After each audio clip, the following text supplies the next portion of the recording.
모든 초점은 사람에게 있는 게 아니라 하나님께로 두는 게 예배의 정의인 것 같고, 결국 그것을 통해서 하나님을 알게 되고, 또 근데 그렇게 알게 하시는 것은 사실은 우리가 연구를 해서 또 우리가 뭔가를 노력을 해서 하는 게 아니라 성령님을 통해서만 알 수 있는 유일한 것이니까, 결국 예배는 이 삼위일체 하나님을 통해 다시 하나님을 알아가는 거, 그리고 그 하나님을 또 바라보게 되고, 그 하나님을 찾게 되고, 그 하나님을 누리고 또 나누는 그런 게 예배가 아닐까 생각합니다. 만나서 반갑습니다. 반갑습니다. 네, 잘 지내고 계시죠? 네. 날씨가 많이 더워져서 또 아침에는 또 쌀쌀하기도 하고 건강 잘 챙기셔야 될 것 같고요. 이제 본격적으로 여름이 되면 또 어떻게 보내야 되나 막 그런 좀 두려움이 좀 생깁니다. 너무너무 더운 여름이라서. 근데 참 신기한 건요, 우리가 삶을 살아갈 때 되게 일희일비하는 것 같아요. 더우면 덥다, 추우면 춥다, 못 살겠다, 또 못 먹으면 못 먹는다, 또 못 입으면 못 입는다, 참 많이 그런 것 같아요. 어느 순간부터 뭔가 잘 견디지를 못하는 건 아닌가라는 생각이 참 드는데, 정말 재미있는 건 분명히 하나님의 역사가 없는 거 아니거든요. 분명히 있는데 시간 좀 지나면 금방 또 잊어버리고 또 원망하고 불평하는 그런 모습들을 발견하게 됩니다. 마치 요나가 느니웨 백성이 싫어서, 구원받는 게 싫어서 하나님 앞에 막 원망하고 가기 싫다가 또 그 역사 속에 이제 햇빛을 가려주는 그걸 보면서 또 기뻐했다가 또 금방 또 싫어했다가, 그 모습들이 저희의 모습 같다는 생각이 듭니다. 하나님을 향한 온전한 믿음으로 저희가 잘 걸어갔으면 참 좋겠고요. 오늘 우리가 함께 나누는 이 찬양과 말씀이 그 하나님을 기억하는 그런 시간 되었으면 좋겠습니다. 찬양은 하나님을 높이는 거고 하나님을 기억하는 겁니다. 우리는 빠져야 되고요, 우리는 생각하지 말아야 됩니다. 우리는 묵상에 대한 존재가 아니라 오직 하나님 한 분이 우리의 묵상의 존재이고 되뇌어야 될 존재이고 온전히 높이 올림받아야 될 존재이십니다. 하나 함께 또 바라보면서 같이 찬양하도록 하겠습니다. 아멘.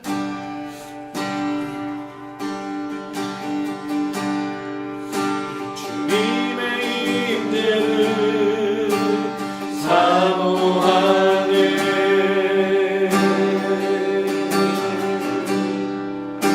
주님의 마음을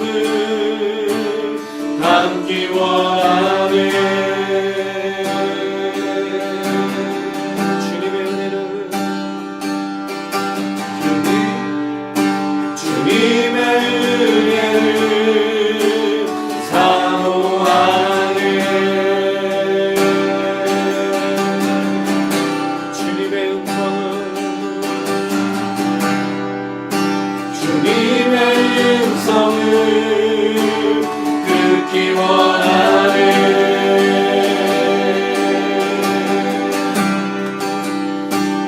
영원한 생명의 강물 목마름 없네.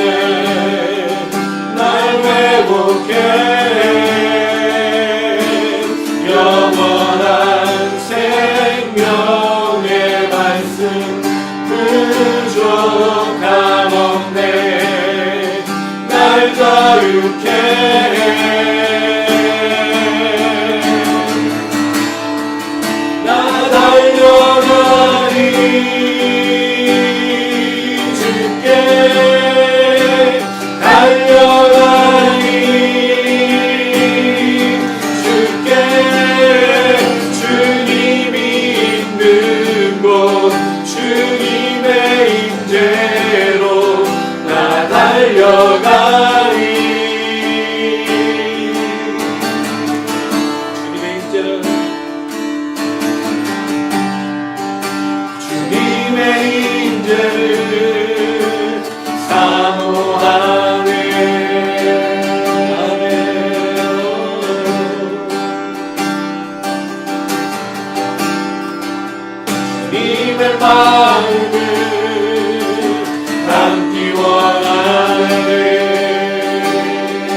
주님의 은혜를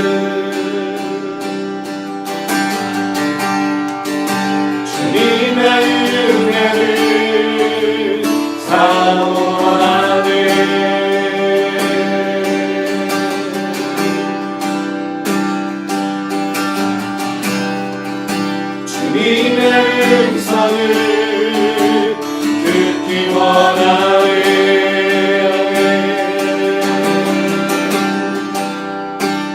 영원한 생명의 강물 목마름 없네.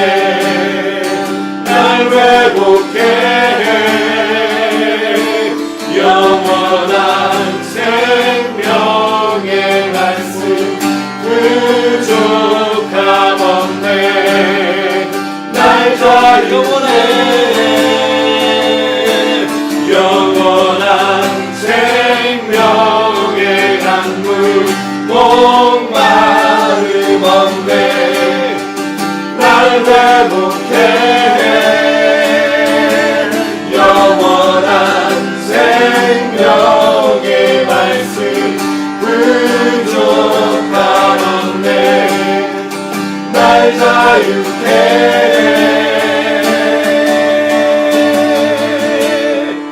나 달려가니 주께 달려가니 주께 주님이 있는 곳 주님의 임재로 나 달려가네. 나 달려가니 주께 달려가니 주께 주님이 있는 곳 주님의 임재로 나 달려가니. 나 달려가니 주께 달려가니 주께 주님이 있는 곳 주님의 임재로 나 달려가니.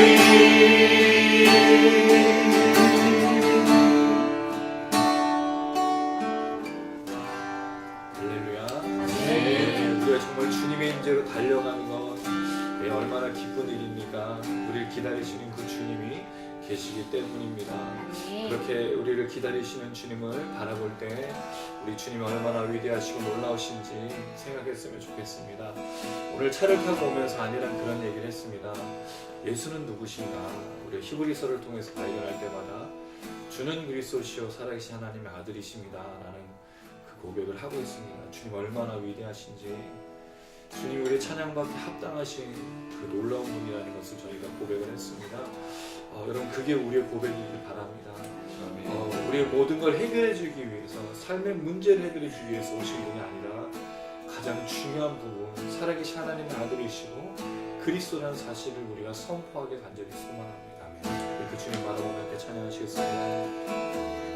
주의 아름다움은 말로다 영원할 수 없고, 주님의 그 놀라우심을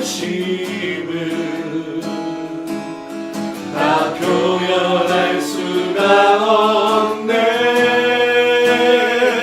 은하는 지혜를 깨닫고 은하 깊은 사랑 측량할까. 보좌에 앉으신 주의 위엄 아름다우신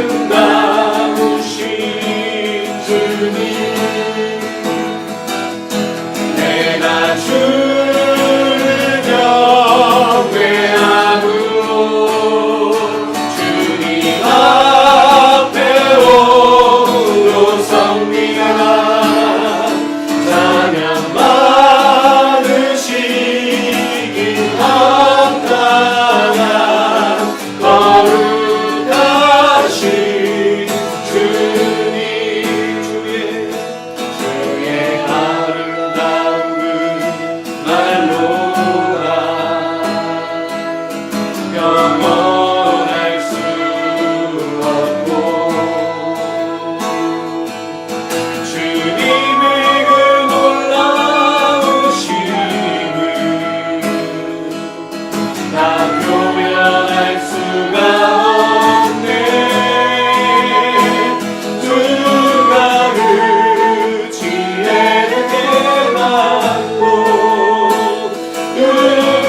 기쁜 사랑 증량할까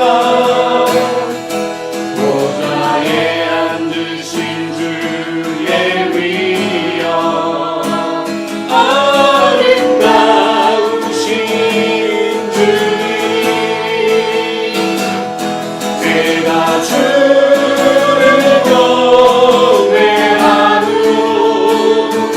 주님 앞에 홀로 섭니다 찬양 받으시기 합당한 거룩하신 주 내가 주를 경외함을 주님 앞에 홀로 섭니다 찬양 받으시기 합당한 거룩하신 내가 주를 경외함으로 주님 앞에 홀로 섭니다 찬양 받으시기 합당한 거룩하신 주 내가 주를 경외함으로 주님 앞에 홀로 섭니다 찬양 받으시기 합당한 거룩하신 주님 아멘. 나보다 먼저 날 사랑하신 주님의 열심으로 십자가 사랑 구원해 준 내게 믿음 주셨네 나보다 먼저 날 사랑하시는 주님의恩情으로 아래 능력 영원한 사 내게 믿음 주셨네 나의 눈앞에 주님 볼 순 없어도 내 삶을 이끄시는 주를 믿네 주신 믿음 안에서 나는 예배하리 주신 믿음 안에서 담대히 찬양해 주신 믿음 안에서 함께 하소서 주신 믿음 안에서 세상을 이기네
앞에 주님 볼 수 없어도 내 삶을 이끄시는 줄 믿네.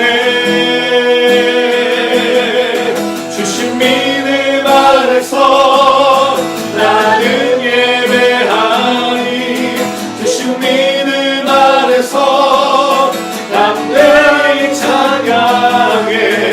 주신 믿음 안에서 예수를 닮게 하소서. 주신 믿음 안에서 세상을 이기네. 주신 믿음 안에서 주신 믿음 안에서 나는 예배하리. 주신 믿음 안에서 담대히 찬양해. 주신 믿음 안에서 예수를 닮게 하소서.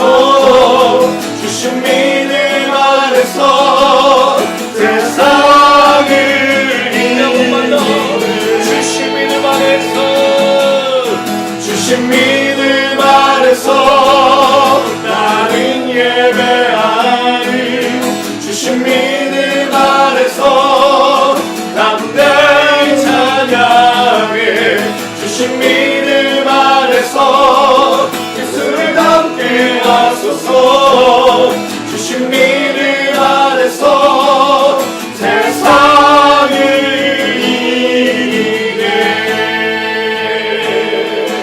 이기네. 할렐루야. 아멘. 예, 여러분 정말 이 찬양의 가사가 얼마나 귀한지 생각해 봅니다. 주신 믿음 안에서 우리가 세상을 이기는 것이지 아멘. 우리의 믿음으로 이기는 것이 아닙니다. 아멘. 그리고 주님이 우리를 먼저 사랑하시고 먼저 헌신하셨기 때문에 우리가 그 사랑을 받은 겁니다. 우리가 잊지 말아야 될 것은 우리는 이 사랑과 은혜를 받기에 합당한 자가 아니라는 사실입니다. 그럼에도 불구하고 다시 우리를 이 찬양의 자리로 불러주셨습니다. 그리고 찬양케 하시고 이 찬양을 선포케 하여 수많은 사람들을 살리고 회복하라고 우리를 부르신 겁니다. 오늘 이 시간 나아갈 때 하나님 그 은혜를 다시 한번 부어 주시옵소서. 정말 죽어야 마땅한 우리에게 허락하신 이 은혜를 회복하여 주시옵소서. 그 주신 믿음으로 세상을 이고 그 주신 믿음으로 흘려보내며 이 영상과 우리의 말씀과 찬양과 기도를 통하여 잃어버린 영혼을 주어져 우리 살려 나는 회복되어지는 치유되어지는 하나님 우리가 먼저 그렇게 되어지고 우리 가정이 이 나라의 민족과 우리 교회와 우리가 밟고 있는 땅이 이 놀라운 역사 가운데 나타나게 해달라고 우리 주여 한번 부르고 간절한 마음으로 기도하시겠습니다.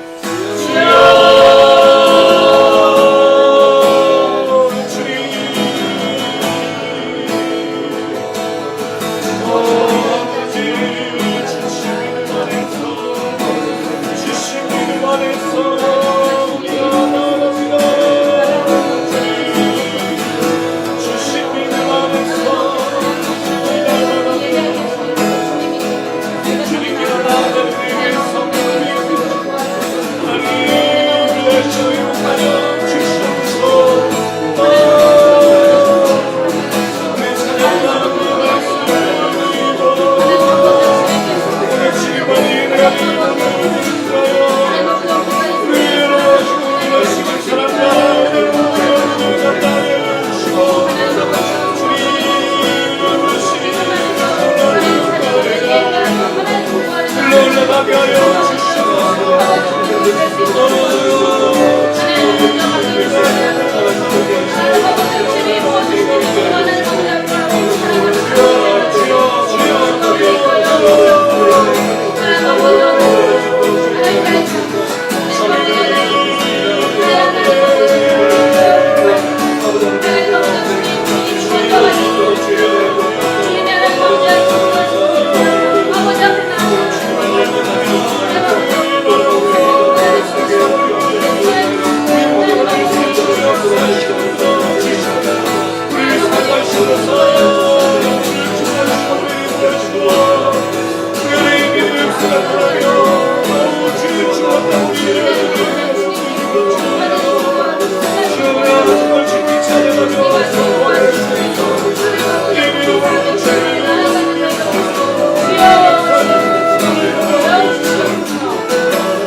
너무나 감사합니다.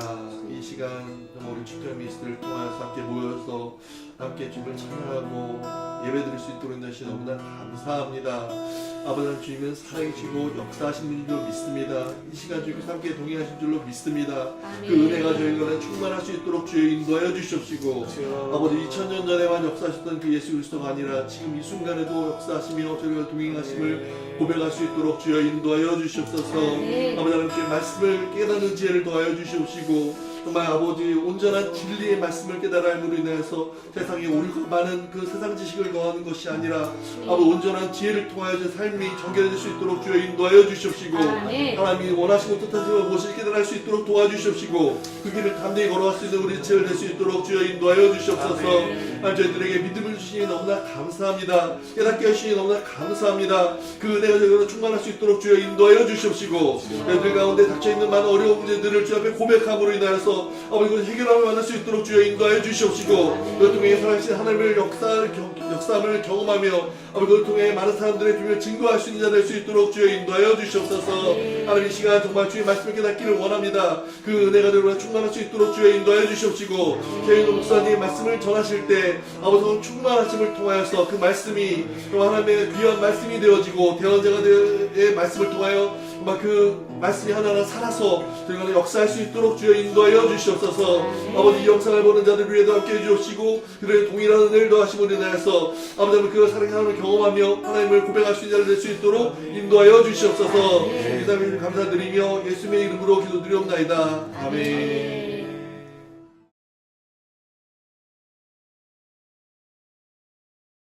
오늘 함께 나누실 말씀은 히브리서 10장 26절에서 39절이 되겠습니다. 히브리서 10장 26절에서 39절입니다. 신약 364페이지입니다. 히브리서 10장 26절에서 39절 한 절씩 돌아가면서 읽습니다. 제가 먼저 26절 읽고 오른쪽으로 돌아가겠습니다. 우리가 진리를 아는 지식을 받은 후 짐짓 죄를 범한 즉 다시 속죄하는 제사가 없고 오직 무서운 마음으로 심판을 기다리는 것과 대적하는 자를 태울 맹렬한 불만 있으리라. 모세의 법을 폐한 자도 두세 증인으로 말미암아 불쌍히 여김을 받지 못하고 죽었거든. 하물며 하나님의 아들을 짓밟고 자기를 거룩하게 한 언약의 피를 부정한 것으로 여기고 은혜의 성령을 욕되게 하는 자가 당연히 받을 형벌은 얼마나 더 무겁겠느냐. 너희는 생각하라.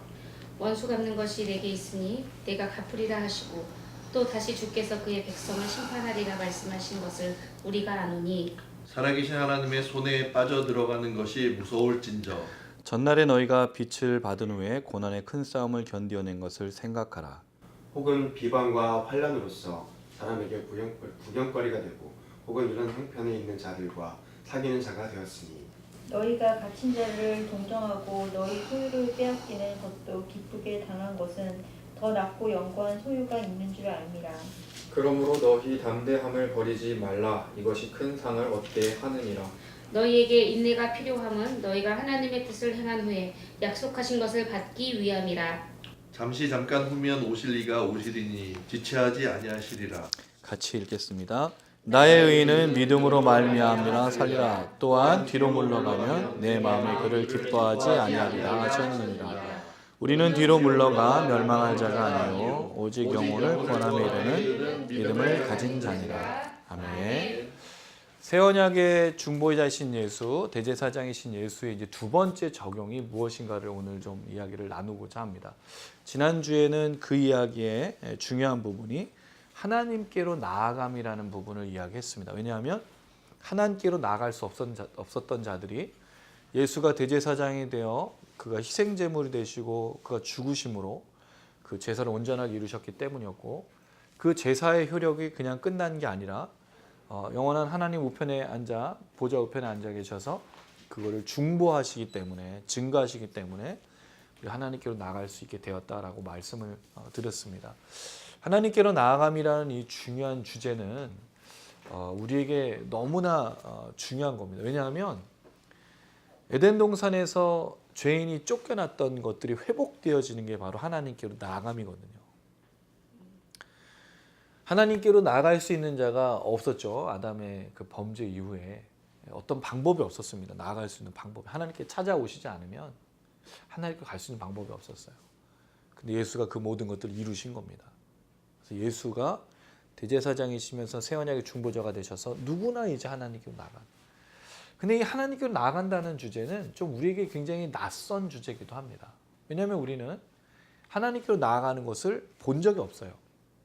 그리고 그게 어떤 의미인지 정확하게 이해하기가 어렵기 때문입니다. 주로 우리가 말하는 하나님께 나아가면 뭐로 얘기하죠? 예배. 예배를 누구나 드릴 수 있다. 예배 가운데 나올 때 우리는 전혀 큰 문제 없이 하나님께로 나아가기 때문이다. 그러나 이스라엘 백성들에게 이 문제는 굉장히 큰 문제였어요. 왜냐하면 하나님께 나아가면 주제는 그 모든 내용은 대제사장밖에 못 나갔기 때문에 그들은 늘 봤던 거예요. 성전이 있었을 때도 봤죠. 그 성전의 휘장 가운데로 들어갈 수 있는 건 누구밖에 없다? 대제사장. 1년에 한 차례. 그러니까 그게 얼마나 어려운 일인지 아는 거예요. 대통령을 보기가 어렵다. 옛날에 왕을 만나는 것처럼 그 정도의 차원이 아닌 거예요. 정말 한 사람, 1년에 한 차례. 사실 거의 하나님께로 나아갈 수 있는 방법은 없다라고 말하는 게 맞는 거죠. 예수께서 그것을 이루셨다는 거예요. 먼저는 이게 좀 우리에게 큰 은혜가 됐으면 좋겠습니다. 하나님께 가까이 갈 수 없었던 자들 하나님께 가까이 간다. 그걸 다른 말로 표현하면 뭐라고 할 수 있을까요? 이걸 예배라는 얘기로 받아들이지 마시고 하나님의 자녀가 되었다는 거로 생각하시면 됩니다. 우리는 사실 하나님의 자녀라고 불릴 수가 없었던 자들이에요. 그 어떤 방법을 써도 하나님의 자녀가 될 수 있는 방법은 없었어요. 우리에게서는. 근데 하나님으로부터는 방법이 있죠. 어떻게 하면 되죠? 하나님이 우리를 양자를 삼으시면 돼요. 입양하시면 된다는 거예요. 어답션을 했는데. 근데 우리의 방법으로 하나님께 아버지라고 호부호영해달라고 홍길동이 말하듯이 그렇게 말할 방법이 없어요. 왜? 아무 관련이 없기 때문에. 근데 하나님께서 허락하신 거예요. 누굴 통해서? 아들 예수를 죽이심으로. 그 약속을 성취하심으로 하나님의 자녀로 영접하게 하신 거예요. 그래서 우리가 무슨 권세가 생겼죠? 영접하는 자, 곧 그 이름을 읽는 자들에게는 하나님의 자녀가 되는 권세를 우리가 받은 거예요. 그게 하나님께 나아감입니다. 예배 얘기가 아니고 하나님의 자녀가 된 그 가까이 갈 수 있는. 왜냐면 가까이 하면 제일 좋은 게 뭐예요? 두 가지가 있어요. 사람 사이에 제일 가까운 게 딱 두 가지가 있어요. 뭐가 있죠? 부부입니다. 부부만큼 가까운 게 없어요. 여러분 만약에 이웃집 남자하고 이웃집 여자가 가까이 있으면 뭐라 그래요? 뭐가 문제가 있는 거 아니에요? 물론 그 사람들이 미혼일 경우에는 데이트하나 보다 그러겠지만 그것도 전제가 뭐냐면 둘을 사랑하니까 부부입니다. 제일 가까운 거. 그 다음에 부부 이외에 가까운 사람이 누가 있어요? 자녀들이에요. 그러니까 하나님과 우리 관계를 두 가지로 표현하잖아요. 성경에서. 뭐와 뭐로요? 남편과 아내. 또 하나는 부모와 자녀. 가까이 가는 최고의 존재로 우리를 불러주신 거예요. 자기 아들을 통해 그 권리를 주셨다는 거죠. 그게 하나님께 나아갑니다. 그러므로 우리가 하나님께로 나아갔다는 이 은혜가 좀 회복이 돼야 될 것 같아요. 이게 얼마나 놀라운 건지, 이게 얼마나 큰 은혜인지. 이걸 얘기하면 자꾸 예배로만 생각하는 거예요. 내가 언제든지 하나님께 예배할 때 나는 아무 거리낌이 없다. 근데 그 차원으로 보기만은 어렵다라는 거죠. 하나님을 아버지라고 부를 수도 없고 하나님의 또 그 신랑이라고 부를 수도 없었던 죄악된 인간들이 하나님께로 나갔다는 주제는 너무나 귀한 거기 때문입니다. 이 하나님께로 나감에 대해서 구체적인 적용을 세 가지로 했었어요. 첫 번째는 23절에 굳게 잡으라. 그렇죠? 기억나시죠, 여러분? 소망을 굳게 잡고. 두 번째 24절 돌아보라. 그 다음에 뭘 하라 그랬죠? 25절에 권면하라. 그러면 하나님께 나아가게 된 사람들의 공통적인 그 삶의 모습이 뭐예요? 서로 돌아보는 겁니다. 뭐 하는지? 하나님께 나아가고 있는지. 그럼 우리의 눈이 요새는 여러분 그 감시 시대잖아요. CCTV. 또 최근에는 이동용 CCTV가 생겼어요. 뭐죠? 드론이 생겨요. 드론. 그렇죠? 감시 다 위성 다 감시하시는. 근데 물론 감시하려고 하는 건 아니겠지만 그런 부분들을 통해서 서로를 돌아보는 거예요. 우리 중에 하나님께로 나아가고 있는 자가 있는가? 특별히 이 시대는 어떤 시대였죠? 히브리서 독자들이 지금 뭘 당하고 있었어요? 예수 믿는 것 때문에 쓰러지고 핍박당하고 명예를 잃고 수치당하고 감옥에 갇히고 재산을 잃고 있어요. 그걸 보는 성도들이 뭐 해야 되냐 이거죠. 그 삶의 현장 속에 같이 들어가서 있어야 된다는 거예요. 그게 오늘 본문에 나오고 있어요. 32절에 보니까 전날에 너희가 빛을 받은 후에 고난의 큰 싸움을 견디어낸 것을 생각하라. 그럼 놀라운 건요, 이 독자들이 예수 때문에 명예를 잃고 수치를 당하고 그 다음에 감옥에 갇히고 재산을 잃고 하는 이 상황 속에 흔들리고 있지만 그 전에는 어떤 상황이었어요? 고난의 큰 싸움을 견뎠다라는 거예요. 그러니까 이전에 이 상황을 견디고 있었다라는 거죠. 근데 지금은 어떻게 되는 거예요? 예수를 버리려고 해. 그럼 이 상황이 나아진 걸까요? 나아지지 않은 걸까요? 나아지지 않은 거예요. 그러니까 무너져 내린 거예요. 상황이 나아지지 않으니까 예수에 대한, 그리고 예수가 가까이 안 오시고 벌써 지금 몇 년 흘렸어요, 여러분. 우리 2000년이고 그 사람들은 예수님이 AD 33년에 돌아가셨으니까 그 이후로 이게 약 60여 년이니까 30년 지났고 또 기다리고 있는 장이 그러니까 예수님 온다고 빨리 온다고 그랬는데 30년이 더 넘게 한 40년 기다리고 있는 거예요. 예수님 빨리 안 와. 거짓말이야. 예수님 뻥쳤어. 그런 거잖아요. 우리도 그게 또 힘들어요. 2000년이 지났는데 예수님 안 오셨어. 예수님에게는 특징이 있어요. 하나님에게는 하루가 1000년 같아요. 이틀 지났어. 이틀 지났다고, 이틀. 너무 빨리 가는 거잖아요, 주님 생각할 때는. 5일 기다리시면 이제 5000년이지만 물론 그런 것 때문에 주님이 5000년 세고 계신 건 아닐 거예요. 그러니까 예수님은 더디 오시고 내가 예수 때문에 고난당하고 있는데 이 상황이 나아지지 않으니까 예수를 버리고 싶은 마음이 드는 거예요. 근데 뭐라 그러죠? 너희가 그 전에 그 싸움을 견뎌냈지 않냐. 더 놀라운 건 뭐라고 있어요? 비방과 환난으로서 사람의 구령거리가 되고 이런 형편에 있는 자들과 사귀는 자. 되게 웃겨요, 여러분. 표현이 뭐예요? 사귀는 자. 너가 지금 누구랑 교제하고 있니? 나 이렇게 명예를 잃고 수치를 당한 사람과 교제하고 있어. 이런 얘기인가요? 그러니까 사귀는 자라는 말을 왜 이렇게 번역했을까? 이거 동료라는 뜻이거든요. 예, 전우. 여러분, 전우가 뭐예요? 여기 한국 사람은 군대를 대부분 다 갔다 오니까 전우의 시체를 넘고 넘어. 우린 그런 노래 불렀어요. 전우가 무슨 뜻이죠? 나와 생명을 같이 한 사람들 아니에요. 그가 어떤 상황에 있는지 함께 먹고 함께 마시고 그 생명이 오고 가는 것들을 견뎌낸 게 전우라는 뜻이잖아요. 그 얘기인 거예요. 너희가 그 고난의 큰 싸움을 서로 돌아보면서 함께 견디었지 않냐. 그런 사람들의 친구가 되어주지 않았냐. 그런 사람하고 전우를 맺지 않았냐. 사귀는 자라는 말로 해당이 안 된다는 거예요, 번역이. 너 지금 교제하는 사람이 누구예요? 저는 지금 명예를 잃고 있는 사람하고 교제하고 있어요. 이런 얘기가 아니잖아요, 지금. 동료며 전우며 너희가 그렇게 같이 고난을 견디지 않았느냐라고 말하는 거예요. 34절 한번 읽어보겠습니다. 34절 시작. 너희가 갇힌 자를 동정하고 너희 소유를 빼앗기는 것도 기쁘게 당한 것은 더 낫고 영구한 소유가 있는 줄 알미라. 또 뭐하고 있었어요? 갇힌 자를 동정했어요. 이건 예수님이 하셨던 거잖아요. 히브리서 앞에서 부분에 보면 그는 우리의 어려움을 채울 어려운 말을 썼어요. 동정하는 자가 아니었냐. 너희도 그렇게 했지 않냐. 동정했다. 그리고 소유를 빼앗긴 것도 어떻게 해요? 기쁨으로 감당했지 않냐. 너희가 그러니까 이게 어떤 때였어요? 예수를 처음 만나고 하나님께 나아감이라는 은혜를 깨달았을 때는 그 구원의 감격을 얻었을 때는 감격을 누렸을 때는 이 모든 걸 견뎠는데 지금은 왜 안 하고 있냐 이거죠. 이들에게 무슨 일이 있었는지 정확하게 모르겠지만 분명히 구원의 감격과 기쁨을 경험했던 사람이에요. 예수 만난 기쁨이 있었던 사람이에요. 은혜가 있었던 사람들이라고요. 그러니까 동료가 되고 친구가 되고 갇힌 자를 동정해주고 기쁨으로 재산을 잃어도 기쁨으로 감당했다고요. 여기 더 놀라운 표현이 있어요. 뭘 바라봤다고 얘기하죠? 더 낫고 영구한 소유를. 더 낫고 영구한 소유가 뭐예요? 히브리서의 말로 하면 저 늘 말씀드린 두 글자 이응시읒 안식. 요한복음의 언어고요. 히브리서의 용어는 안식이었어요. 이들이 안식한다는 걸 알고 있었단 말이죠. 그 안식이 뭐예요? 죽음으로 가는 거잖아요. 그럼 이들이 죽음으로도 안식을 누릴 수 있다는 걸 확신했다는 말이에요. 그때는. 근데 지금은 이 예수를 버리고자 한다는 이상한 상황에 지금 있다라는 거죠. 어디서부터 이게 틀려먹었냐 이거예요. 어디서부터 이게 잘못되어져 가느냐 그런 상황인 거죠.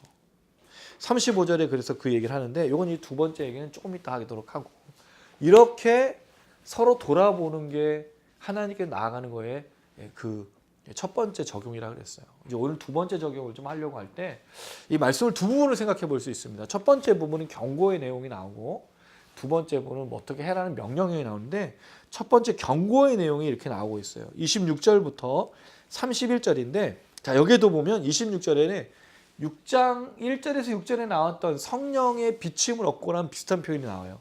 진리를 아는 지식을 받은 후에 짐짓 죄를 범한즉이라고 되어 있어요. 진리를 아는 지식은 성령을 통해서 구원을 경험했단 말이에요. 자, 그런데 뭐가 있어요? 짐짓 죄를 범한. 자, 질문을 한번 드릴게요. 짐짓이 뭘까요? 짐짓. 짐짓이 뭔가요? 안 궁금하셨어요, 이거? 네? 예. 왜 우리는 이런 거 볼 때 그냥 넘어갈까요? 그러니까 좀 그냥 읽었어요. 네. 짐짓이 뭘까요, 여러분? 짐짓. 이 짐짓이라는 말은 의도적으로 또는 자발적으로라는 뜻이에요. 자, 그럼 뭐죠?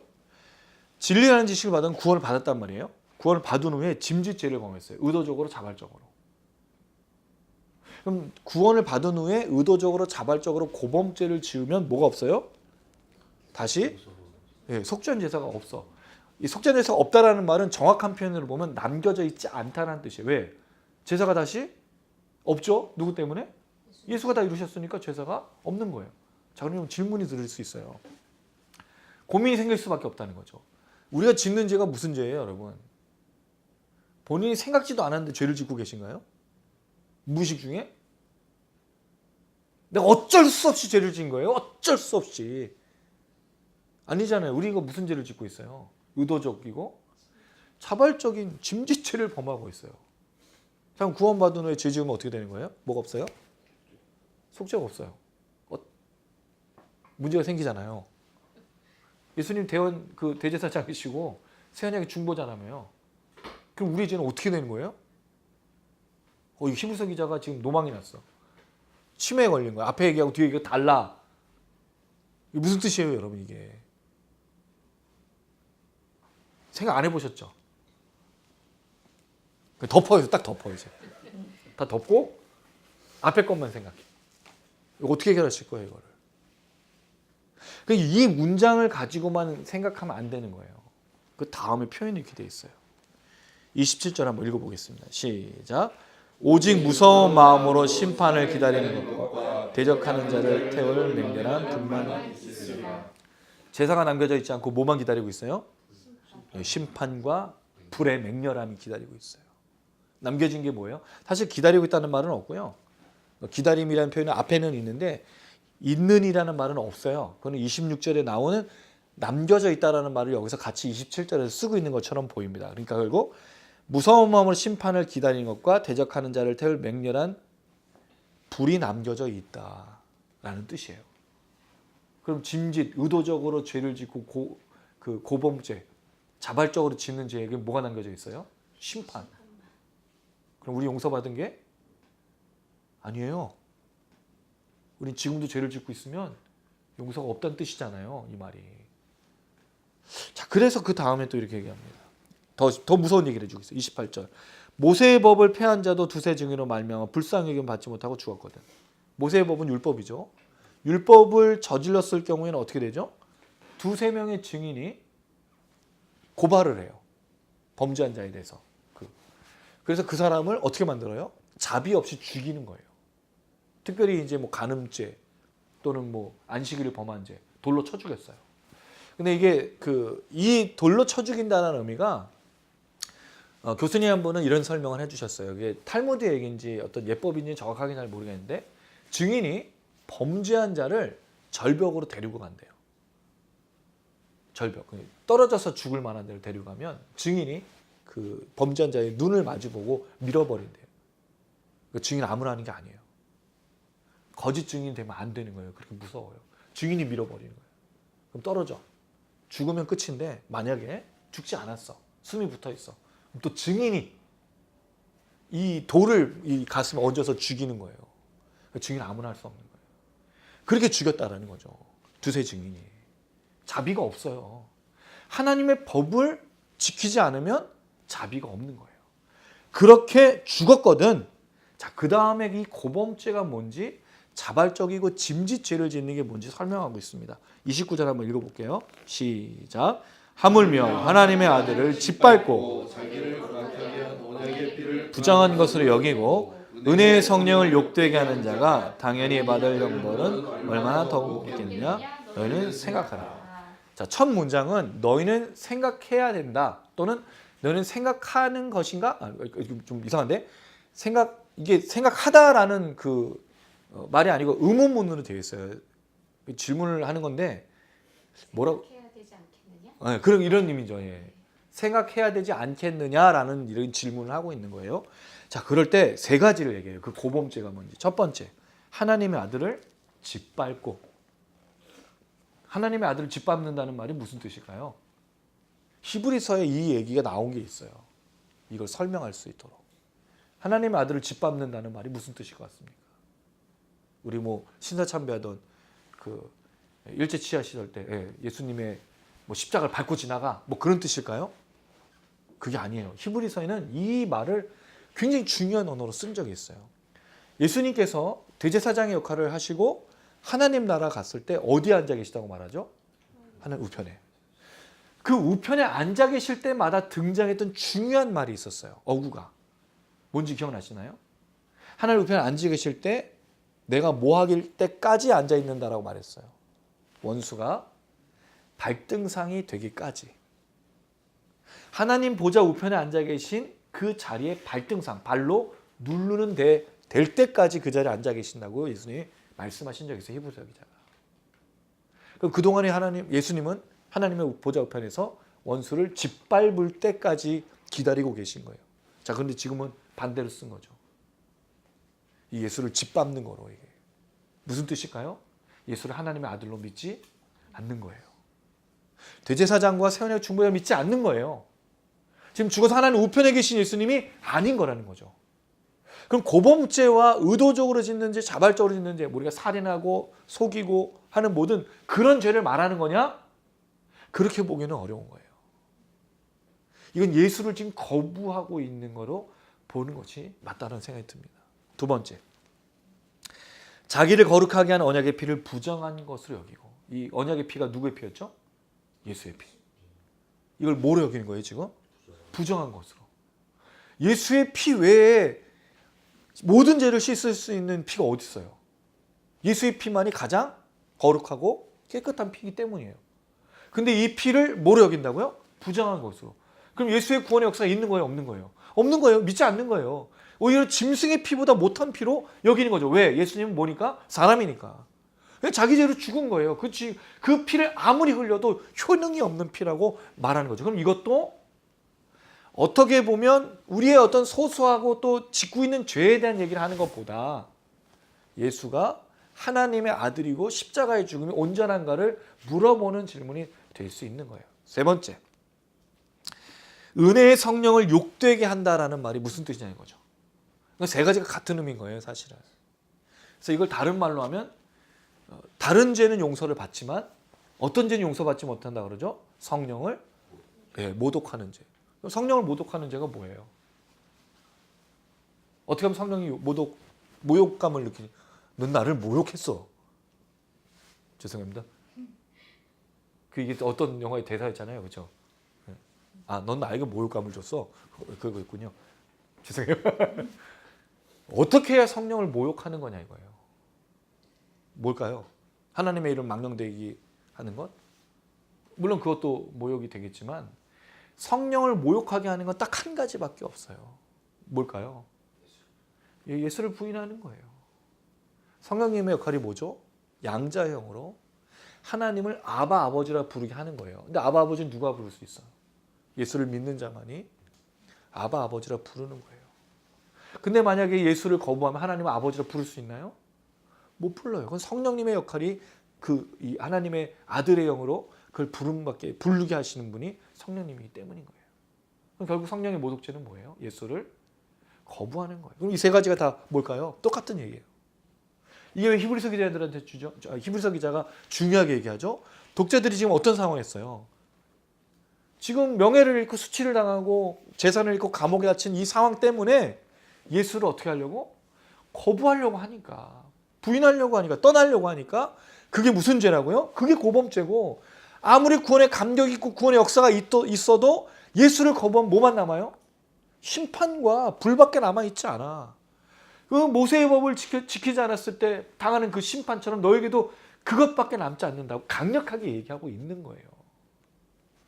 그러니 제발 생각 좀 하자 얘기하고 있는 거죠. 이 얘기를 다시 꺼내는 이유가 뭘까요? 서로 돌아보아가 말한 다음에 이런 사람들이 지금 보이기 때문에 얘기하는 거예요. 그래서 자꾸 경고하는 거죠. 너희가 예수를 믿은 이후에 어떤 삶을 살고 있는지를 자꾸 되뇌어주고 경고하면서 서로 돌아보라고 이야기하고 있다는 거죠. 제가 지난주에도 한번 그 얘기를 드렸어요. 예배자인가 우상 숭배자인가, 그 책을 소개하면서 말씀을 드렸죠. 그 책의 원제는 뭐라 그랬냐면 We become what we worship이라고 그랬어요. 내가 예배하는 게 내가 된다. 우리가 정말 예수를 예배하면 우리가 누가 돼야 되는 거예요? 예수를요. 어떻게 한 주간 동안 예수의 모습으로 사셨습니까? 예수의 모습으로 사람들에게 보여지셨나요? 그럼 이 예수의 모습으로 보여진다는 말이 무슨 뜻이냐는 거죠. 착한 일을 하는 걸까요? 고통당하는 걸까요? 뭘 말하는 걸까요? 이게 우리가 사실은 좀 정리가 돼야 될 필요가 있어요. 예수를 닮은 모습이 과연 무엇인가? 우리 어떻게 하면 예수를 닮은 모습으로 살 것인가? 두 가지가 있잖아요. 우리 사실 예수님처럼 귀신을 쫓고 병 고치고 우리 이거를 어떻게 보면 또 예수를 닮은 모습으로 생각할 수도 있어요. 근데 그런 능력이 있는 사람이 있고 아닌 사람도 있고, 그 모습을 닮아가기보다는 예수님 명령하신 두 가지 명령이 있어요. 뭐가 있어요? 하나님을 사랑하고 내 이웃을 내 몸처럼 사랑하라고 말하는 거예요. 그럼 우리가 예수를 닮은 모습이 되려면 뭐 해야 되는 거예요? 내 이웃을 내 몸처럼 사랑했냐고요. 한 주간 동안. 그렇지 않으면 여러분 우리가 예수를 정말 예배하는 사람이라고 말하기가 어렵다라는 거죠. 왜? 분명히 요한복음에 그렇게 얘기했어요. 13장에 너희가 서로 사랑하면 너희가 내 제자인 줄 알리라. 우리가 서로 돌아보고 사랑하고 권면하고 격려하지 않는데 누가 우리가 예수님을 닮은 모습이라고 이야기하겠는가라는 겁니다. 근데 사실 여러분 예수님께서 우리에게 주신 계명이 왜 계명을 줬냐 이거죠. 이게 되게 이상한 거예요. 왜냐하면 마태복음 11장에도 수고하고 무거운 짐진 자들아 다 내게로 오라고 말씀하신 다음에 뭐라고 얘기하셨죠? 편하게 쉬게 한다고 한 다음에 나의 멍에를 지고 배우라 그랬다는 거죠. 그럼 쉬게 하는 게 아니에요. 여기서 뻥 쳤어. 여기서 뻥을 잘 치셔. 거짓말쟁이. 그렇죠? 쉬게 한다고 했는데 뭘 지어주는 거야? 탁 쉬게 한다. 이거 지어. 그런 얘기를 하셨단 말이에요. 그러면 그 말이 무슨 뜻이냐는 거예요. 수고하고 무거운 짐진 자는 다 내게로 오라고 말한 다음에 너의 짐을 가볍게 해줄게 한 다음에 다시 짐을 짊어지고 있다는 거죠. 여기에 아주 중요한 원리가 있어요. 제가 어제 이제 수업을 들으면서 우리 교수님께서 추천해 준 책이 있는데 그 교수님이 한 가지 아주 중요한 이 단어를 얘기해 주셨어요. 너무 중요한 단어. 우리가 되게 좋아하는 단어인데 질문 한번 드려보고 맞춰보세요, 여러분. 기독교에서 제일 많이 이야기하는 단어가 뭘까요? 기독교에서 제일 많이 이야기하는 단어. 그렇죠. 정확하십니다. 은혜라는 단어를 얘기했어요. 근데 은혜가 무슨 뜻이에요, 여러분? 우리 은혜를 뭐로 주로 받아들이죠? 공짜. 우린 이 은혜는 공짜로 받아들여요. 은혜라는 말을 공짜로 생각하는 거예요. 네, 값없이 주신 거니까. 내가 뭐 해서 얻은 게 아니에요. 전적으로 하나님이. 그러니까 구원 받았으니까 뭐 하는 거예요? 전적으로 하나님 주신 거기 때문에 굳이 내가 뭘 더 할 필요가 없어요. 왜? 이미 구원 받았으니까. 근데 그 당시에 1세기의 카리스라고 말하는 이 은혜는 어떤 의미가 있었냐면요. 공짜의 개념이 아니라 받을 수 없는 죽을 수밖에 없고 죄로 인해서 멸망받을 수밖에 없는 사람이 뭔가를 받았다면 그 은혜가 반드시 사람에게 돌아가야 되는 감사로 나타났다는 거죠. 무슨 얘기냐면 은혜의 빚을 진 거예요. 그럼 그 은혜의 빚을 어떻게 하는 거죠? 갚아야 되는 거예요. 그게 은혜라는 말에 그 당시 사람들의 개념이었다는 거예요. 우리의 개념은 그게 아니잖아요. 여러분 어떻게 보면 우리가 구원을 은혜로 받았기 때문에 굉장히 어려운 거예요. 한국 사람들이 힘들어하는 이유가 있어. 내가 뭔가를 좀 받으면 아 그래 내가 받았어. 그러니까 다음에 뭘 해줘야 되죠? 나 좀 비싼 거를 줘야 돼. 그래서 우리에게 어려운 문화가 뭐예요? 장례 문화하고 결혼 문화예요. 왜? 뭘 해줘야 돼? 부주를 해줘야 되잖아. 조의금을 드리든지 축하금을 드리든지 제가 얼마 줬는지 세. 그거 다 기록하는 이유가 뭐예요? 나중에 다시 비슷하게 갚기 위해서 하는 거예요. 그렇지 않나요, 여러분? 그래서 이 체면 문화가 있기 때문에 그래서 우리가 하나님의 구원을 받는 이 전적으로 은혜 받는다는 말을 하는 게 쉽지 않아요, 사실은. 정말 쉽지가 않아요. 그래서 은혜라는 말은 은혜를 받으면 어떻게 해요, 여러분? 다시 갚는다는 의미가 있었어요. 그래서 뭐가? 은혜 받았으니까 뭘 해야 되냐면 감사. 왜 예수님께서 수고하고 무거운 짐진 자들 다 내게로 오라고 하신 다음에 그냥 아무것도 하지 말라고 하지 않고 나의 멍에를 메우라 지라고 했을까? 그럼 나에게 배우라 그랬을까? 나는 온유하고 겸손하니 우리가 져야 될 짐이 있는 거예요. 우리가 하나님께 빚을 지고 있기 때문이에요. 근데 그 빚이 뭐예요? 받은 은혜와 사랑을 전하는 거. 우리 예수님의 십자가를 질 수는 없어요. 그건 예수님만이 질 수 있는 거고. 우리는 정말 값없이 받은 이 놀라운 능력과 은혜를 사람들에게 똑같이 베풀어야 해요. 그게 서로 사랑하는 겁니다. 다른 누군가에게 가장 큰 사랑을 베풀 수 있는 게 뭘까요, 여러분? 다른 누군가를 사랑할 때 가장 베풀 수 있는 것 중에 최고가 뭘까요, 여러분? 그건 목숨을 건져주는 거예요. 목숨을 바꾸는 거예요. 근데 우리는 목숨을 바꿀 수가 없잖아요. 내가 그 사람을 대신해서 죽는다고 구원받는 게 아니거든요. 그럼 우리가 그 사람을 구원할 수 있는 유일한 방법이 있어요. 뭘 제시하는 거죠? 복음을 제시하는 거예요. 내가 받은 이 빚, 내가 받은 이 사랑, 내가 받은 이 은혜, 그 예수를 사람들에게 전하는 거예요. 할렐루야. 그게 은혜라는 말의 정확한 원이에요. 뜻이에요. 그럼 우리는 그 은혜에 갚기 위해서 삶을 사는 거죠. 받은 은혜가 있으니까. 사람들에게 예수를 전하고 뭘 닮은 모습으로? 예수 닮은 모습으로 살아내고. 왜? 내가 받은 구원, 내가 가진 구원이 가장 값진 거라면 그걸 드러내야 되잖아요. 여러분 내가 구원받은 게 하나님께 나아가니 이게 얼마나 큰 은혜인지 사람들한테 보여줘야 될 거 아니에요. 여러분 그렇지 않겠습니까? 좋은 아파트에 살면 사람들한테 뭐라 그래요? 집에 와보라 그래요. 우리가 좋은 집에 살면 사람을 초청하잖아요. 근데 단칸방에 살고 좀 작은 집에 살면 사람 초대하고 싶나요? 안 초대한다고요. 내가 좋은 차를 타고 다녀요. 그럼 사람들한테 뭐 하고 싶어요? 자랑하고 싶잖아요. 여러분 안 그러신가요? 여러분들은 뭐 부가 있어도 뭐가 있어도 저는 목사님 전혀 그런 사람이 아니니까요. 우리는 뭔가 갖고 있으면 보여주고 싶잖아요. 드러내놓고 싶잖아요. 나 오늘 왜 이러지 하면서 시계 샀다고 자랑하기도 하고. 그렇잖아요. 인간의 특성이에요. 그럼 우리가 가장 값진 예수 구원 이 기쁨과 은혜가 있다면 뭐 해야 되는 거예요? 말하고 싶어서 견딜 수가 없는 거예요. 그게 누구예요? 성경 저자들이었다고요. 이들은 견딜 수가 없었어요.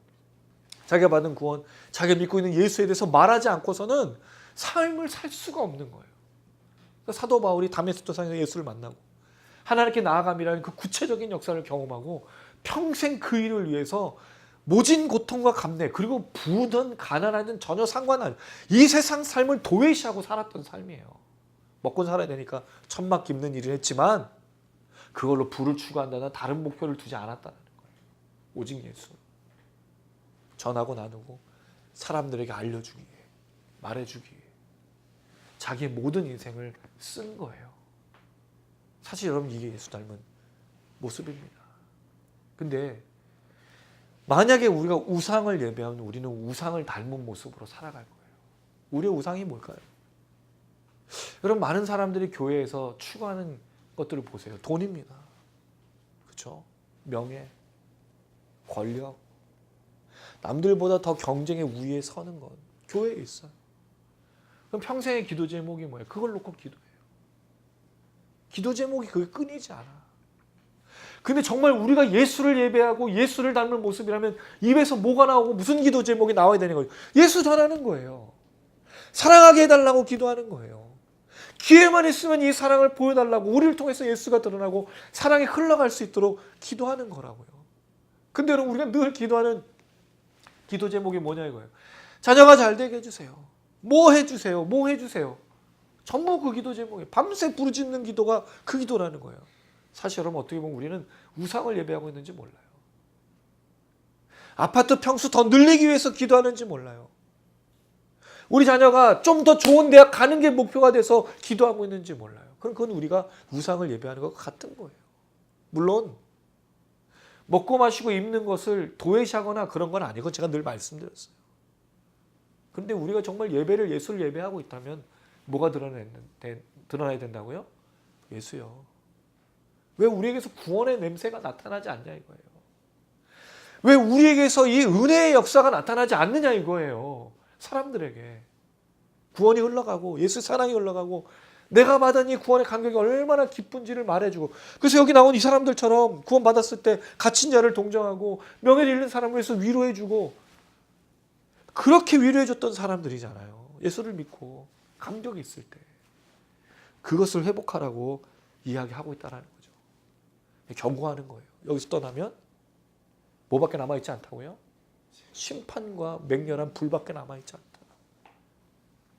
우리 주님 다시 오셨을 때 우리에게 뭐라고 그러시겠냐 이거죠. 우리 심판대 앞에 섰을 때 넌 너의 인생으로 뭐를 했느냐. 우리가 물어보실 때 뭐라고 대답할지 모르겠습니다. 우리 주변에 지금 전해야 될 사람이 너무 많잖아요.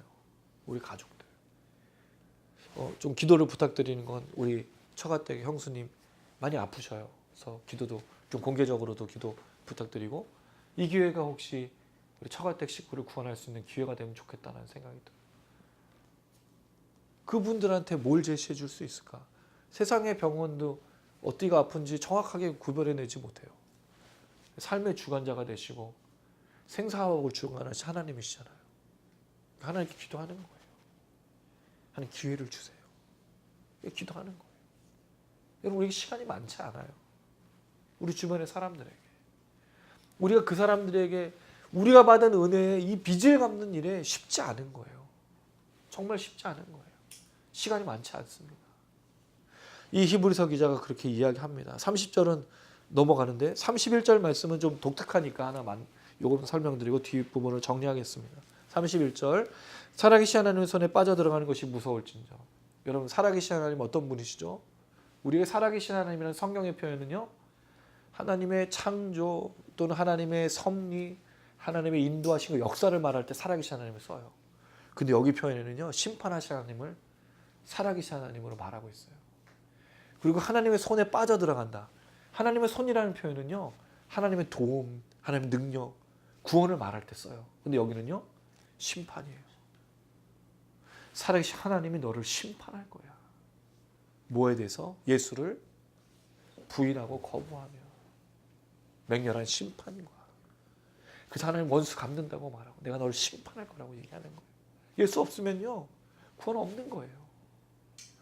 여러분 우리가 아무리 이 땅에서 좋은 걸 먹고 마시고 해도 예수 없으면 무슨 소용이 있냐 이거예요. 결국 아무것도 아니거든요. 그걸 경고하고 나서 두 번째로 적용할 때 32절 생각하라. 뭘 생각하라고요? 이들에게 여러분 처음에 있었던 그 구원의 역사를 생각하라고 말합니다. 이 생각하라는 말은 그냥 생각하는 게 아니라 회상하는 거예요. 이들에게 있었던 일을 회상하는 거예요. 여러분 주님과 좋은 시간을 보낸 적이 있습니까? 한 번도 그런 적이 없나요? 하나님 너무 무서운 분 있으시죠? 네. 회상하십시오. 늘 하나님과의 관계를 회복하셔야 돼요. 왜 이 관계는요 나아지지가 않을까요? 하나님과의 관계는 좀 이상해요. 신기해요. 뭐가 이상하냐면 분명히 그 구원의 감격 다 있거든요. 그래서 확 눈물 돌리고 너무 감사합니다 회개도 하고 그러다가 하나님 관계가 나빠져요. 언제 나빠져요? 구원의 감격과 기쁨이 사라져서? 아니에요. 내 상황이 안 좋아지면 나빠져. 하나님께서 뭘 하죠? 원망과 불평을. 하나님과의 관계가 되게 이상해요. 신기해요. 그럼 구원이 뭐냐 이거예요. 그럼 구원을 어떻게 생각하세요? 구원받는 거, 생명 얻는 거. 그러니까 우리에게 이 개념이 너무 값싸고 거저 주셨다는 이 말이 되게 공짜라는 이 말이, 공짜의 말은 다른 말로 하면 무슨 뜻이에요? priceless. 쓸모없는 것처럼 느껴져요. 물론 이게 그 값을 측정할 수 없다라는 뜻도 있지만 정말 싼 거예요. 싼 거. 은혜가. 그럼 구원이 얼마나 놀라운 거예요. 그래서 예수에 대한 고백을 제가 우리가 히브리서를 말하면서 아까 서두에도 얘기했지만 예수가 누구라고 우리가 신앙으로 고백하고 있죠? 주는 그리스도시요 살아계신 하나님의 아들입니다. 이걸 회복하셔야 돼요. 주는 그리스도십니다. 살아계신 하나님의 아들이세요. 그래서 우리가 예배하는 거고 그래서 우리가 찬양하는 겁니다. 그가 내게 뭘 줬으니까 찬양하고 그가 내가 뭘 줬으니까 예배하는 게 아니고 그 하나님의 아들이 나의 죄를 위해서 고난당하고 죽으시고 부활하셔서 하나님 우편에 앉아 계시다가 완성하시게 오시는 것 때문에 내가 예배하고 찬양하는 거지. 내가 오늘의 삶을 먹고 마시고 뭘 입을까 뭘 먹을까 뭘 마실까 앞으로 뭐로 살아갈까를 해결해 주시기 때문에 예수를 예배하는 게 아니에요. 그렇죠? 그럼 빨리 회복하셔야 돼요. 주는 그리스도시요 살아계신 하나님의 아들입니다. 이 예수의 놀라우심을 위대하심을 회복하셔야 돼요. 그래서 생각하라. 두 번째는 35절입니다. 같이 한번 읽어보겠습니다. 시작. 그러므로 너희 담대함을 버리지 말라. 이것이 큰 상을 얻게 하느니라. 뭘 하지 말라고요? 담대함을 버리지 말라. 담대함을 잃어버리는 그 순간 멸망과 심판이기 때문입니다. 이 사람들은 사실은 담대함을 갖기가 쉽지가 않죠. 현실의 상황 속에서. 그러나 담대함을 가지고 믿음으로, 사실 이게 믿음이잖아요. 흔들리지 말고. 그걸 다른 표현을 이렇게 썼어요. 36절 인내가 필요함을. 담대함과 인내는 같은 얘기예요. 누가 담대하냐? 인내하는 사람이 담대한 거예요. 예전에 제가 좋아하던 그 고교 얄개 뭐 그런 영화가 있었어요. 여러분 잘 모르시는. 세대가 좀 비슷하네. 유선이는 몰라? 세대 많이 차이가 나는군요. 그러세요? 고교 얄개를 모르는 분이 있네. 호진이 모를 거고. 예. 옛날 김정훈 씨랑 그분이 나와가지고 한 건데 옛날 얄개라는 말이 뭐냐면 공부도 잘하면서 모범생인데도 되게 얄궂은 짓을 잘해서 막 장난꾸러기들. 그때의 장난은 지금처럼 뭐 개판 치는 게 아니라 재미를 주는 그런 이걸 얄개라고 불렀어요. 근데 거기에 제가 뭐가 기억이 나냐면 한 사람이 자꾸 학교에서 자기를 괴롭히는 사람을 이기는 방법을 보여주는데 맨날 걔를 때리는 거예요. 근데 얘가 맞으면서도 꿋꿋이 버티고 계속 그 친구를 찾아가서 너 나한테 사과해. 한 달 내내 쫓아다니면서 나한테 사과해. 근데 지금 그렇게 했다면 죽어요. 그땐 그게 통하는 시대였으니까. 근데 그 인내, 그 오래 참음으로 그 사람을 무릎 꿇게 만드는 거예요. 나중에 걔가 울면서 제발 나타나지 말라고. 지금은 그러지 않잖아요, 여러분. 지금은 확 그냥 하는데 그때 당시엔 그게 통한 건데. 담대함이 뭘까? 담대함은 인내입니다. 내가 오늘 티를 탈 수 있어. 뭐 공포 영화 볼 수 있어. 이게 담대함이 아니에요. 담대한 건 인내하는 겁니다. 오래 참는 거예요. 그게 여러분 다 뭐라 그랬죠? 믿음이에요. 믿음은 담대함이 있고 인내가 있고 오래 참음이 있어요. 히브리서 기자가 독자들에게 부탁하는 거예요. 뭐 하라고요? 인내하라. 왜? 주님이 다시 올 거니까. 너희가 말한 것처럼 더 낫고 영광한 그 안식이 너희를 기다리고 있어. 그러니까 좀 더 버티고. 사실 이 말이 목사에게 되게 어려운 얘기예요. 성도들을 권면할 때 조금만 더 버티세요. 이것만큼 어려운 게 없어. 마치 그런 느낌이 들어. 왜냐면 우리가 이제 여행을 갈 때 자녀들하고 이제 선생님이 꼭 속이는 내용이 그거잖아요. 언덕 하나만 넘으면 돼. 조금만 더 기다려. 애가 막 지금 오줌바가 터져가지고 막 죽으려고 그러는데 조금만 더 가면 돼. 근데 1시간을 더 가. 그러고. 그런 적이 없으셨군요. 그런 느낌이 좀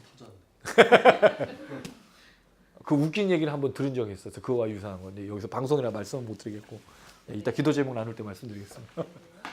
어쨌든 꼭 그런 얘기처럼 들려요. 성도님들을 대상으로 속이는 것 같아요. 근데 분명히 주님은 오십니다. 믿음으로 인내하셔서 담대함을 버리지 마시길 바랍니다. 이게 히브리서 기자가 독자들에게 말한 거예요. 그리고 잠깐 후면 오시리가 오시리니 지체하지 않는다. 참 재미있는 건 자녀가 부모를 기다릴 때 되게 오래 기다리는 것 같아요. 근데 엄마가 오면 아빠가 오면 그 기다림이 되게 오래라는 생각이 안 들어요. 뭐가 좋기 때문에? 부모와 함께 있는 그 시간이 좋기 때문에 우리도 분명히 주님이 오시면 우리가 기다렸던 것들이 힘들었다고 말하는 게 아니고 주님 오심을 환영하고 기뻐하고 즐거워할 것이라고 믿습니다. 나의 의는 믿음으로 말미암아 살리라. 이 말은 여러분 사실은 구약 요엘서에도 나오고 로마서에도 나온 말인데 주로 구원을 믿음으로 받는다라고 말하는데 여기서는 그 말이 아니고 믿음으로 구원에 이르는 방법이 아니라 오래 참고 견디는 사람에게 구원의 역사가 있을 것을 얘기해 주는 겁니다. 왜냐하면 그 뒤에 이렇게 썼어요. 뒤로 물러가면. 뒤로 물러간다는 말은 한 걸음 뭐 빠지다가 아니라 방향을 틀어가지고 완전히 무너져 내린 거예요. 믿음이냐 아니냐는 거죠. 그러면 뭐밖에 없어요, 여러분? 다음 구절 39절이 이렇게 썼어요. 뒤로 물러가면 뭐가 있다고요? 멸망입니다. 결국 믿음으로 인내할 것이냐 주님을 거부하고 떠날 것이냐는 문제가 남겨져 있는 거예요. 근데 여러분 하나님이 이렇게 표현했어요. 내 마음이 그를 기뻐하지 아니하리라. 하나님이 기뻐하지 않는 게 있어요. 뭘 기뻐하지 않는다고요? 우리가 믿음에서 떠나 구원을 잃는 거를 하나님 기뻐하지 않으셔요. 하나님 우리가 구원받는 걸 원하세요. 우리가 이 믿음으로 사는 거에서 떨어지고 쓰러지고 넘어지고 예수를 버릴까 봐 하나님은 이걸 너무너무 걱정하셔요. 그러니까 그 구약시대 때는 누구를 보내셨어요? 모세와 같은 중개자를 보내고 선지자를 보내고 왜 자기 백성이 못 알아듣고 있고 그 하나님의 은혜에서 떠날까 봐 사람을 자꾸 붙여주신 거죠. 그리고 이 시대는 누구를 보내셨어요? 예수를 통해서 성령을 보내주신 거예요. 성령의 역할이 뭡니까? 하나님의 명령을 기억하고 예수의 명령을 기억하고 주님이 오실 것을 기다리게 하는 게 성령이거든요. 그래서 성령 하나님을 통해서 사람들을 사용하신 거예요. 놀라운 건 우리 아까 식사하면서 얘기했던 게 뭐였어요? 하나님의 섭리가 얼마나 놀라운지 이야기했어요. 딱 맞는 시간에 사람을 보내시고 딱 맞는 시간에 장소를 주시고 딱 필요한 것만큼 물질을 주시고 딱 필요한 때 하나님의 역사가 나타나고 딱 필요할 때마다 구원의 역사들을 이루어가신 하나님을 우리 얘기했어요. 할렐루야. 하나님이 기뻐하시는 건 하나님 싫어하시는 건 우리가 구원받지 못하는 거예요. 하나님 기뻐하는 건 우리의 구원이라는 거 말씀드릴 수 있어요. 뒤로 물러가지 마십시오. 예수를 떠나서 살 것은 아무것도 없어요. 예수를 떠나서는 삶도 없고 구원도 없고 아무것도 없는 거예요. 잘 버티시기 바랍니다. 다음 한 주간 동안 또 우리는 빚을 진 자로 은혜를 흘려보내 살아야 됩니다. 또한 이 은혜를 흘려보내 살아갈 때 혹시 우리가 상황으로 인해서 환경으로 인해서 뒤로 물러갈 수도 있어요. 뒤로 물러가면 죽는 거예요. 앞으로 전진하셔서 믿음의 담대함으로 영구한 소유 안식을 바라보면서 걸어가신 여러분 되기를 주님의 이름으로 축원합니다. 아멘. 예, 우리 또 말씀 또 기억하시면서 함께 찬양했으면 좋겠는데 히브리서 독자들을 우리가 늘 얘기하지만 이게 또 광야의 이스라엘 백성들을 보는 것 같습니다. 사실 그들을 참 많이 비난해요. 우리가 어떻게 그럴 수가 있느냐. 근데 사실은 그럴 수밖에 없는 거죠. 우리 너무 잘하는 거예요. 네. 대제사장이신 예수, 새언약의 중보자이신 예수를 기억하셨으면 좋겠고 이 경고들을 또한 잘 기억하고 서로 돌아보는 우리가 되었으면 좋겠습니다. 그리고 또 하나는 이 은혜에 감격해서 그 은혜를 잘 흘려보내는 또 우리가 됐으면 좋겠습니다. 은혜는 짐지고 빚진 자들이라는 것을 말하는 건데요. 하나님 앞에서 정말 가장 값진 것을 소유한 빚진 자라는 거 잊지 않았으면 좋겠고요. 먼저는 우리 자신을 놓고 좀 생각하며 찬양하며 기도합니다. 하나님 참 쉽지 않습니다. 우리 걸어가는 길. 그러나 주님은 알고 계시고요. 주님 보고 계십니다. 우리의 생각 또 그 주님의 생각이 우리를 인도하시고 그 섭리 가운데 우리를 선한 길로 인도해 주실 줄로 믿습니다. 주님 바라보며 함께 고백하며 찬양하십니다. 하나님은 너를 만드신 분, 너를 가장 많이 알고 계시며 하나님은 너를 만드신 분, 너를 가장 깊이 이해하신단다. 하나님은 너를 지키시는 분, 너를 절대 포기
쉬지 않고 지켜보신단다.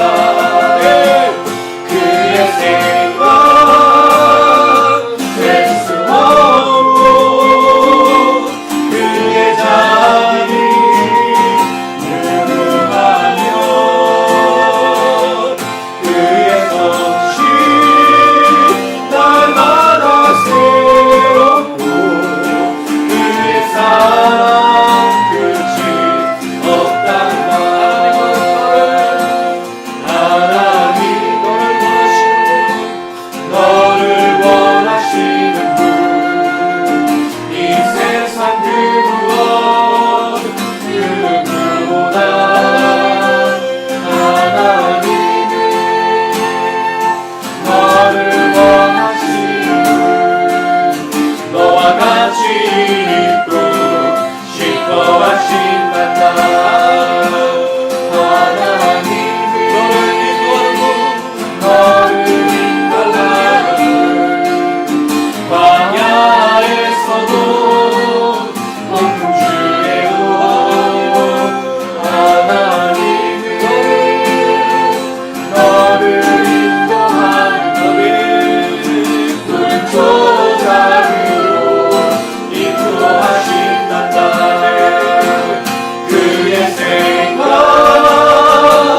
셀 수 없고 그의 자비 무궁하며 그의 성실 날마다 새롭고 그의 사랑 끝이 없단다. 그의 생각 셀 수 없고 그의 자비 무궁하며 그의 성실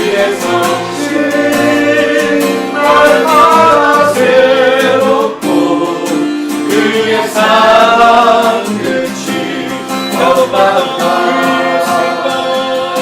그의 생각 셀 수 없고 그의 자비 무궁하며 그의 성실 날마다 새롭고 그의 사랑 끝이 없단다.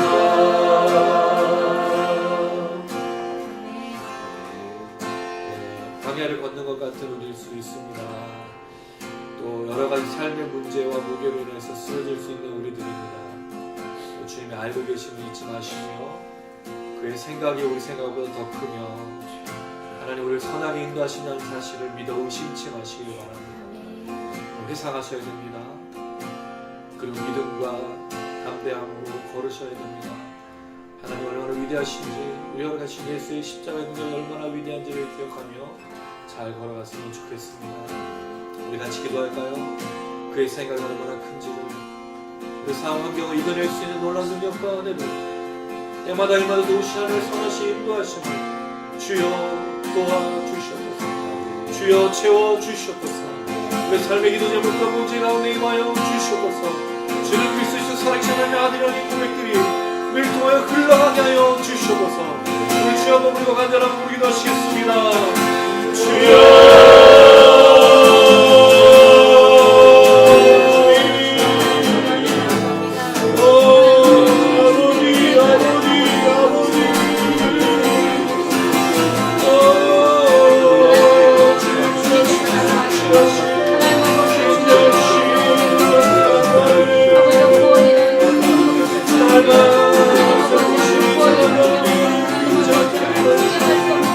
Oh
하나님의 생각은 셀 수 없고 하나님의 자비와 그 성실하심은 매일매일 날마다 새로운 줄로 믿습니다. 아멘. 주여 이 믿음과 이 신앙으로 우리가 뒤로 물러가는 자가 아니라 주님을 온전히 따르는 자로 살 수 있도록 축복하여 주시옵소서. 아멘. 삶의 무게가 만만치 않습니다. 정말 앞으로 무슨 일을 해야 될지 어떻게 감당해야 될지 두려울 때가 너무나 많습니다. 주님, 그러나 우리가 그것에 우리가 무너지고 넘어지지 않게 하시고 우리를 선하게 인도하시 하는 손길을 기대하며 날마다 걸을 수 있도록 도와주시옵소서. 아멘. 각자 삶의 현장 속에서 임하시는 그 하나님의 적절하고 때에 알맞는 사람들과 물질과 장소와 시간으로 역사하시 하나님을 보게 하여 주시옵소서. 아멘. 특별히 하나님 아버지 영상을 시청하시는 많은 분들 가운데 낙심하고 절망한 자들이 있다면 하나님의 능력과 자비와 그 놀라우신 성실하심을 보게 하여 주시옵소서. 아멘. 치료하시고 위로하여 주시옵소서. 아멘. 그 은혜가 그를 통하여 그 가정의 간증과 기적으로 그 교회의 그 삶의 터전에 흘러가게 하여 주시옵소서. 아멘.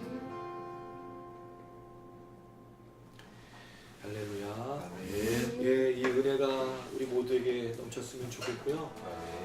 여러분 정말 하나님의 성실하심을 믿으시죠? 아멘. 네, 그것 때마다 일마다 도우신 하나님도 믿으시죠? 아멘. 네, 지토양이 걸어온 길이 그 길입니다. 그렇게 해서 만난 사람들이고요. 또 우리가 또 꿈꾸는 것들이 있습니다. 앞으로 이루실 일들에 대해서 조금씩 또 지금은 작지만 저희 감당해야 될 것들을 또 생각하고 있습니다. 그 모든 걸 걸으실 때 하나님의 그늘 안에 있다는 사실을 잊지 않으셨으면 좋겠습니다. 오늘 참 잘 골랐죠? 네, 우리 주님의 그 그늘 안에 있음을 여러분 믿어 의심치 마십시오. 아멘. 뒤로 물러가지도 마시고요. 늘 그 손 안에 있다는 사실을 기억하시면서 우리 함께 선포합시다. 영상을 시청하시는 분에게도 우리의 소리가 들려질 수 있도록 선포하십시오. 그리고 이걸 기다리는 사람들이 있습니다. 하나님의 그늘 안에 있음을 확신시켜줄 그 메시지들을 기다리는 사람들이 있습니다. 이 주토양을 그렇게 사용하시길 소망합니다. 하나님의 그늘 아래 내 모든 것 다 내려놓고 나 잠잠히 주를 묵상하네. 그 놀라우신 은혜를 끝이 없는 주의 사랑 강물 되어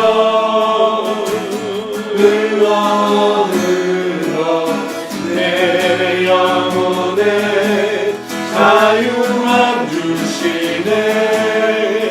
날 새롭게 하시네.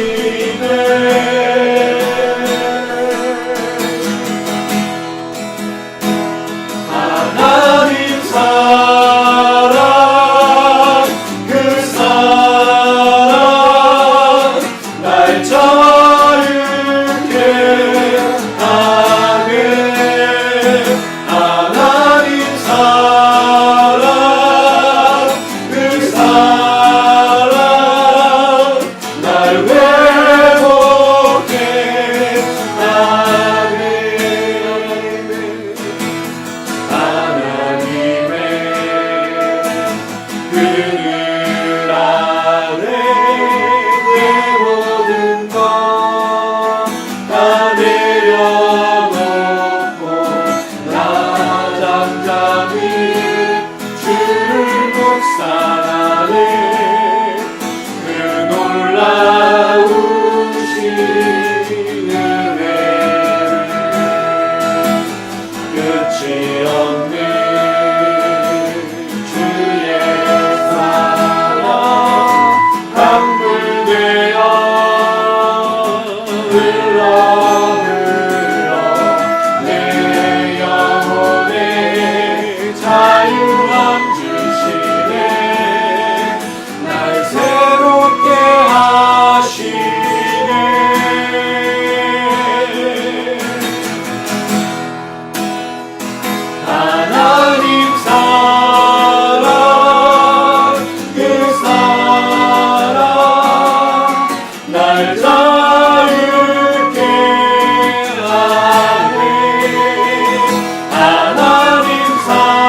한 주간 동안 우리가 살아갈 때 빚진 자로 살아갑니다. 은혜가 얼마나 위대하신지 살아계신 하나님의 아들이시며 그리스도이신 주님 우리가 믿고 있는데 이 구원의 감격과 기쁨이 우리를 통해 흘러가게 하여 주시옵소서. 우리 가정을 세워주시고 치료하시고 우리 삶의 터전 가운데 역사하여 주시며 우리가 만나는 사람 가운데 구원 역사가 나타나게 하여 주시옵소서. 주의 시간이 얼마 남지 않았습니다. 주 우리 입술을 열게 하여 주시고 이 구원의 놀라운 값진 것들이 흘러가게 하여 주시옵소서. 우리 주하고 우리도 간절한 마음으로 기도하시겠습니다. 주여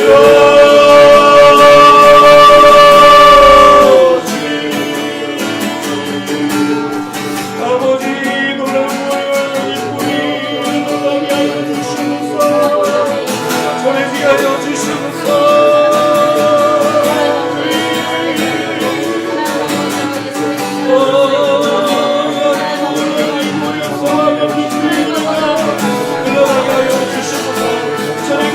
주시옵소서. 구해받은 사람들에게 하나님의 하나님에게 우리 주변의 사람들에게 예수의 십자가의 능력과 권위가 보였으나 흘러가게 하여 주시옵소서. 내가 그만을 살 수 있도록 내가 그만을 나갈 수 있도록 주시옵소서.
사랑이 많으신 아버지 하나님, 정말 하나님을 가까이 할 수 없는 너무나 천하고 더럽고 추악한 우리들인데 아들을 보내셔서 고난당하게 하시고 우리를 살리기 위해서 죽게 하시며 그러나 다시 부활하심으로 그 우편에 앉아게 하신 놀라운 그 구원의 역사를 이루어주심에 감사드립니다. 아멘. 이게 우리가 받은 너무 큰 구원의 은혜입니다. 주님, 왜 우리는 이 구원의 은혜를 값진 것으로 생각하지 못했을까요? 그 왜 이것을 전하기에 우리의 모든 힘과 물질과 건강과 시간들을 사용하지 못했을까요? 너무 값싼 것으로 은혜를 우리가 만들어버렸는지도 모르겠습니다. 하나님, 다시 한번 이 구원의 감격과 기쁨이 가장 값진 것이라는 것을 우리가 회복하게 하여 주시옵소서. 아멘. 예수가 얼마나 위대하신지를 우리가 놓치지 않을 수 있도록 성령으로 깨닫게 하여 주시옵소서. 아멘. 하나님, 우리가 그렇게 깨달을 때 우리를 통하여 이 은혜가 빚진 자가 갚는 놀라운 구원의 역사로 흘러가게 될 줄로 믿습니다. 아멘. 우리에게 두신 가정에게 먼저 이 역사를 허락하여 주시옵소서. 흘러가 치유하며 회복하여 함께 온 가족이 아름답게 주님을 섬기고 찬양할 수 있도록 도와주시옵소서. 우리의 붙여주신 수많은 사람들에게 이 십자가의 능력과 은혜가 흘러갈 수 있도록 도와주시옵소서. 그들도 예수를 믿고 함께 주님의 나라를 기다릴 수 있도록 도와주시옵소서. 그리고 무엇보다 하나님 아버지, 세상을 살면서 여러 가지 고민과 갈등과 먹고 마시는 문제와 삶의 우상들로 인해서 상처받고 아파하고 괴로워하고 무엇을 기도해야 되고 무엇을 믿어야 되는지 모르고 갈팡질팡하는 자들에게 이 복음이 흘러가게 하여 주시옵소서. 아멘. 한 주간 동안 만나는 사람들 중에 그 영혼이 보인다면 주여 우리의 영혼이 반응하며 우리 입술을 열어 증거케 하여 주시고 구원의 역사 나타낼 수 있도록 축복하여 주시옵소서. 아멘. 이 일을 세우신 지토양 미니스트리 우리 단장님이와 우리 연선 집사님, 우리 아내 웅이 형제, 유선이, 그리고 우리 한구, 그리고 우리 보현이, 고진이, 현이, 또 예배하신 수많은 사람들을 붙여주셔서 넉넉히 감당할 수 있도록 도와주시옵소서. 다시 한번 걷고 싶습니다. 다시 한번 주님의 역사들을 이루고 싶습니다. 우리 예상하지 못했던, 기대하지 못했던 놀라운 것으로 선하게 인도하여 주시옵소서. 방송을 시청하시는 분들에게도 이 간증과 기적이 넘치게 하여 주시옵소서.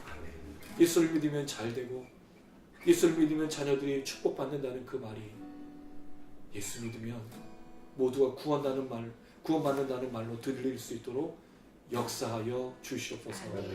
감사드리며 예수님의 이름으로 기도드렸습니다. 아멘.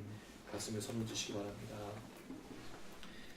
양들의 큰 목자이신 우리 주 예수를 영원한 언약의 피로 죽은 자 가운데서 이끌어내신 평강의 하나님이 모든 선한 일에 너희를 온전하게 하사 자기 뜻을 행하게 하시고 그 앞에 즐거운 것을 예수 그리스도로 말미암아 우리 가운데서 이루시기를 원하노라. 영광이 그에게 세세 무궁토록 있을지어다. 아멘.